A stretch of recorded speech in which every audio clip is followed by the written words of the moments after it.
La solidarité au cœur, saison 2, rendez-vous proposé par l'ONG Muslim Hands à l'occasion du mois de Ramadan, mois de richesse spirituelle et solidaire. Bonjour, bienvenue, ravi de vous retrouver. Almami Silla est avec nous. Bonjour Almami. Bonjour Philippe, comment allez-vous? Ça va bien, c'est un plaisir de vous retrouver. Ça veut dire que le Ramadan est là. Alors, exactement. Voilà, responsable de la communication de Muslim Hands. Oui. Cette année a été marquée par une grande crise mondiale. Oui. Les ONG sont de plus en plus sollicitées, les besoins sont de plus en plus nombreux. Exactement. Comment on travaille quand finalement il faut faire face à de plus en plus de besoins ? Ça demande un peu plus d'organisation, un peu plus de moyens, un peu plus de donateurs. Et là, avec Muslim, donc on a des cellules d'urgence au sein de notre équipe, qui est l'équipe projet. Donc dès qu'il y a une urgence qui se déclenche, là, la cellule se met en place et travaille dessus à savoir qu'est-ce qu'on peut rapporter en urgence en fait. Il y a le besoin alimentaire qui peut être là, le besoin de l'eau et le besoin de nourriture et des vêtements qui peut, parce qu'il y a la plupart, comme au Maroc, que ce soit au Gaza, il y a les températures sont basses à nuit en fait, et donc du coup c'est apporter des couvertures et des repas chauds en fait pour dans ces cas-là on fait fonctionner le fonds d'urgence. Exactement, il y a le fonds d'urgence et on met en place à chaque fois quand il y a une urgence une cagnotte express pour ce pays-là en plus du fonds d'urgence. Je rappelle que vous appartenez à Muslim Hands France. Exactement. Vous êtes présent en France depuis 2007. Exact. Ouais. Et vous avez des actions dans combien de pays aujourd'hui ? Le nombre de pays, c'est donc il y a toute la partie de l'Afrique de l'Ouest, Mali, Sénégal, Mauritanie, Gambie. Après, on a agi au Maroc récemment. Donc après, il y a l'Asie avec le Pakistan, l'Inde, Sri Lanka, Bangladesh, voilà, tous ces pays-là. Comment on travaille dans une ONG ? On va parler de l'eau avec vous aujourd'hui, mais par exemple dans une ONG, qu'est-ce qui dit, tiens, on a tant de pourcentage de nos dons qui vont aller à l'eau, tant de pourcentage de nos dons qui vont aller à la nourriture, tant qui vont aller au Ramadan, comment ça se passe ? Comment ça se passe, c'est que moi je suis responsable communication et marketing et fundraising, je travaille en étroite collaboration avec l'équipe projet. Donc c'est en fonction des demandes de l'équipe terrain, et en fonction de ces demandes-là, on propose, on dit ok, donc on doit allouer tel budget, tant de montants dans chaque pays, en fonction des besoins, si on peut couvrir en fait. Parce que le but, ce n'est pas d'amener un litre d'eau ou d'amener juste un pack de céréales et tout, donc c'est d'amener un truc conséquent qui peut bénéficier aux populations. Pour bien comprendre comment ça fonctionne une ONG, à la base, il y a la cellule projet. Oui, exactement. Voilà, qui fait les projets et après, à vous de les financer, c'est ça ? Exact. Donc, c'est soit on collecte, ils nous disent ok, nous on a ce besoin-là, et ils nous disent Almami, on a ce besoin en termes de nourriture, en termes de fonds. Est-ce que vous pouvez lancer la communication ? Donc on travaille, on fait du brainstorming par rapport à ça et on lance la communication pour collecter un peu plus par rapport à ce projet-là. Alors l'eau d'ailleurs, j'ai presque envie de dire que c'est le projet qui arrive en numéro 1 sur votre site, parce que l'eau c'est la vie. Exactement. L'eau est au départ de beaucoup d'autres projets d'ailleurs. Exact. De subsistance, de santé. Ouais. Parce qu'il y a une corrélation entre la santé et l'eau. Vu que si on n'a pas accès à une eau potable, il y a plus de maladies qui sont liées à l'eau insalubre. Donc il y a cette corrélation. La pauvreté entretient, le manque d'eau potable entretient la maladie, les maladies entretiennent la pauvreté. Donc du coup, là tout est un problème en fait. Donc là, c'est que nous, on a axé notre vision sur la filtration de l'eau, l'accès de l'eau potable et les eaux usées. Donc apporter et avoir une touche environnementale avec tout ça en fait. Voilà. En fait, il faut expliquer à ceux qui nous écoutent que c'est une approche qui est, on va dire, personnalisée. Exactement. Et diversifiée en fonction du terrain. En fonction du terrain. C'est pas la même approche. C'est pas les mêmes approches. Et c'est quand on fait un puits, les pompes à eau marchent plus en Asie parce que le sol, l'eau, on va dire le fond de l'eau, on peut accéder directement. C'est pas trop profond. Alors qu'au Mali ou au Sénégal, les cours d'eau, c'est un peu plus profond. On doit aller dans les 20 mètres, 50 mètres, des fois même à 60 mètres pour pouvoir trouver de l'eau pure en fait. Et comme on dit, c'est apporter de l'eau potable et buvable. Oui, et une fois qu'on a apporté l'eau, eh bien, il faut garantir qu'elle reste potable. Exactement. Et donc, derrière, ça sous-entend des actions de formation des populations. Et c'est ça en fait. Et donc, une fois que l'eau est construite et creusée, donc il y a tout un système qui est fait. Donc, d'abord, lors de la construction, il y a des buses qu'on met pour filtrer l'eau. Et ces buses-là, une fois que c'est filtré, on fait des couvercles aussi pour pouvoir protéger des impuretés qui peuvent arriver, les animaux qui peuvent passer, pour éviter toute contamination de l'eau.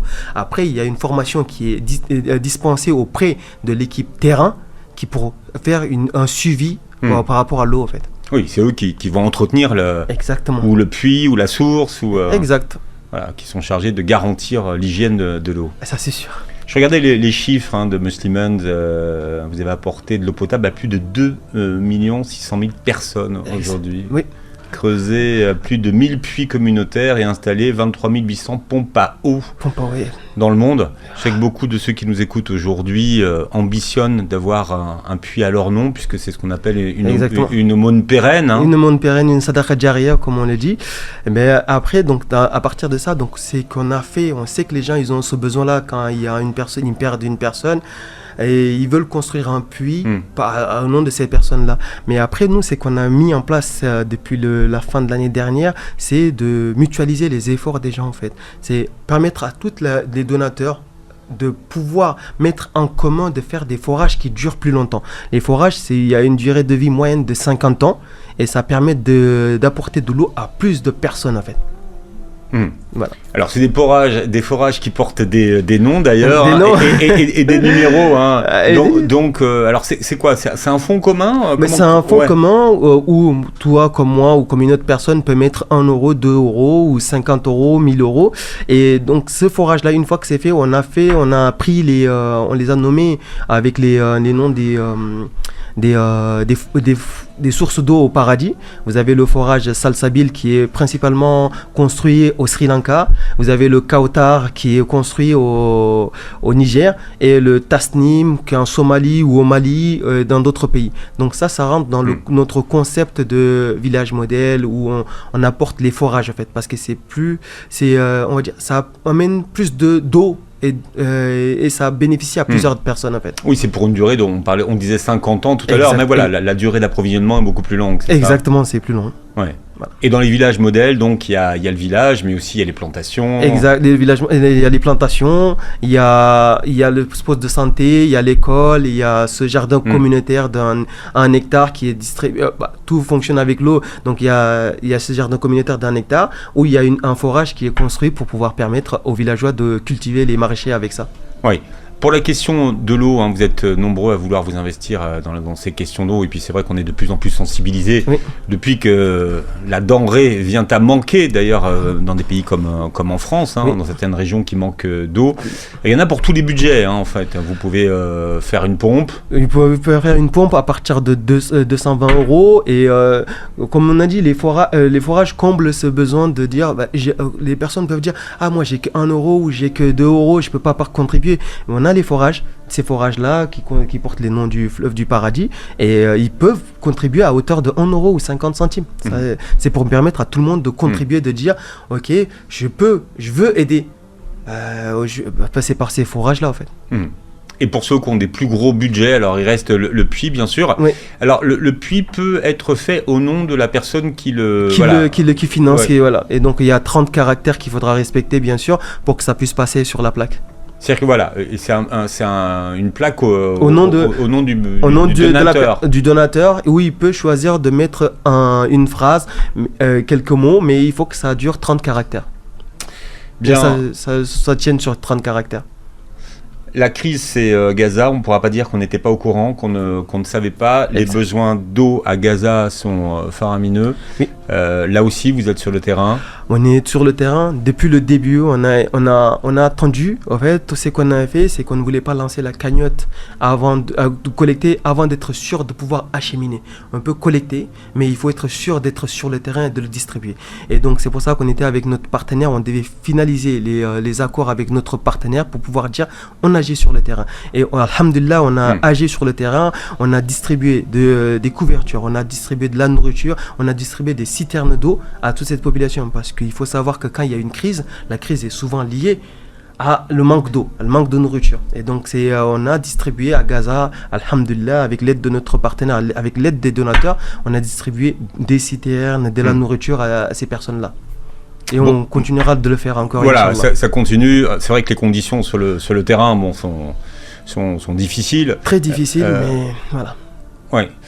Parce que beaucoup de ceux qui nous écoutent aujourd'hui, qui donnent, veulent savoir si effectivement ça arrive sur place. Ça arrive sur place. Parce qu'il y a quand même eu beaucoup d'informations qui ont circulé sur Gaza en disant que l'aide humanitaire, elle était pas distribuée. L'aide humanitaire est bloquée, il y a des difficultés à acheminer. Donc nous, on ne voulait pas prendre cette responsabilité-là. C'est une amana qu'on nous donne. Et cette amana-là, on ne voulait pas jouer avec et nous dire, OK, on collecte juste pour collecter. On sait que... peut-être d'autres le font ou pas, ça ne nous concerne pas. Mais nous, en toute transparence... C'est-à-dire que vous faites pas voilà, vous anticipez pas en disant, tiens, on va mettre ça de côté et puis on dépensera quand ça sera ouvert. Non. Il y a cette partie, on peut avoir cette option-là aussi, mais quand on peut agir sur place, il faudra, parce que l'aide d'urgence, dans combien de temps ça va se débloquer cette situation? Personne ne le sait. Donc on va dire, on va garder la collecte, on va faire comment avec ça? Donc il faut agir maintenant en fait. Alors il y a un fonds Gaza d'ailleurs sur votre site. Pour tous ceux qui nous écoutent, qui veulent participer, qui veulent justement profiter de ce mois de Ramadan, pour être généreux. Généreux, donc aller sur le site internet et pouvoir donner, ne serait-ce que même avec 1 euro, mais ou même ne faire qu'une doigt pour Muslimen pour qu'on puisse avancer et parce que on va dire le premier don c'est de faire une doigt pour une personne, donc qui n'ont qu'à faire des doigts pour les populations qui sont opprimées, Muslimen, qu'on continue à faire le travail qu'on est en train de mener. D'accord. Votre site internet, quelle est l'adresse? muslimen.fr. Il y a un numéro de téléphone? 01 49 48 05 05. Il faut le répéter, le numéro de téléphone, parce qu'entre le moment où vous dites le numéro de téléphone et qu'on va chercher un papier et un stylo... Ça c'est sûr. Donc 01 49 48 05 05. La solidarité au cœur avec Muslimen, c'est ce rendez-vous qu'on vous donne tous les mois de Ramadan.